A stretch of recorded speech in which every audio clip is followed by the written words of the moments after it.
What's up, guys? Welcome to Game of the Week for week number 4 in the OMFL. Thank you so much for tuning in.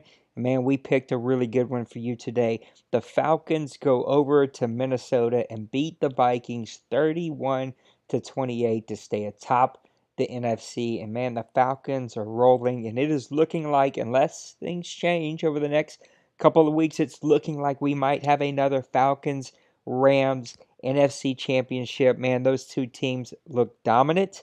And once again this season, they are leading the course for everyone in the NFC. Let's kind of look at some stats here. Actually, the Vikings didn't play too bad outside of their run defense. 139 yards passing allowed, but 246 rushing yards allowed. They did have 4 sacks, so they were able to do really well getting after the quarterback and keeping those passes to a minimum. But when you give up 246 yards rushing, you're allowing the other team to really eat the clock and get lots and lots of third down conversions. If you look at that, 75% third down conversions for the Atlanta Falcons, 50% for the Minnesota Vikings is nothing to shake a stick at. That's really good. But 75% offensive red zone percentage compared to 100 for the Falcons. That really hurt the Vikings to stay in this one and then giving up so many passing yards. On the other side, the Falcons allowed 303 passing yards and 126 rushing yards. So a little struggle there for the defense for the Atlanta Falcons. They didn't have any sacks, which is really out of the norm for them. They're usually quite good at getting after the quarterback. And they had 3 takeaways, though. That's where the Falcons and the Rams both excel as teams, is they cause you to take the ball or to give the ball away. They don't give it away themselves, and they just eat the clock, especially the Falcons with their rushing game. So 3 turnovers for the Vikings to only 1 of the Atlanta Falcons. Another story of this game. Matt Ryan, 14 of 18 for 164 yards.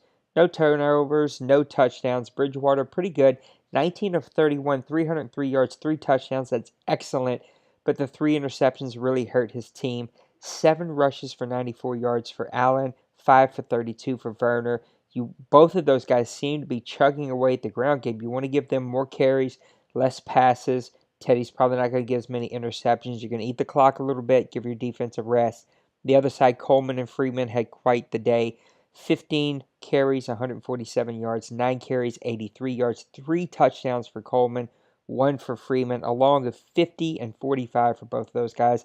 Even on the other side, Allen had a long of 65, so some big plays in the rushing game today. Looking at the receiving yards, Cheek had a pretty good day, 4 receptions, 84 yards. He came over with us in Madden 17, so he's out having an outstanding year again. 5 receptions for 56 yards for Gabriel. Not a ton of receptions for them, but again, they were not forced to throw the ball as Ryan only had 164 yards on the day. Looking back at some defensive sacks, 2 sacks for Danielle Hunter. Kendricks had a sack. Barr had a sack, so they really played well at getting after the quarterback on the defensive side of the ball. On the other side, Neal had an interception. Johnson and Alexandria both had interceptions. You cannot turn the ball over against the Atlanta Falcons. You have to stop their run and cause them to pass. That is their game plan. They're going to run, and when you think they're going to pass, they're going to run it again out of a shotgun formation. They love to run the ball. That is his game plan for Madden 18. I doubt he's ever going to change. He runs the ball. He eats the clock. He doesn't pass much at all. He passes just enough to stay out of the minimum and doesn't get in trouble for that. And he just is really hard to beat. You have to play the perfect game. He calls the perfect defense. He wins this one 31-28 against the Minnesota Vikings. So I can still have a great season ahead of them. They're still playing really well. All their goals are still in front of them. This has to be a learning lesson because they will meet up with these Falcons again if they're going to make a run all the way to the OMFL Bowl for season 75. So thank you guys for tuning in for Game of the Week for week number 4. We'll see you in week number 5. I think we've got 4 or 5 games left tonight. We'll get to week number 5, and I'll do a video tomorrow sometime for that. Good luck in your games. Peace.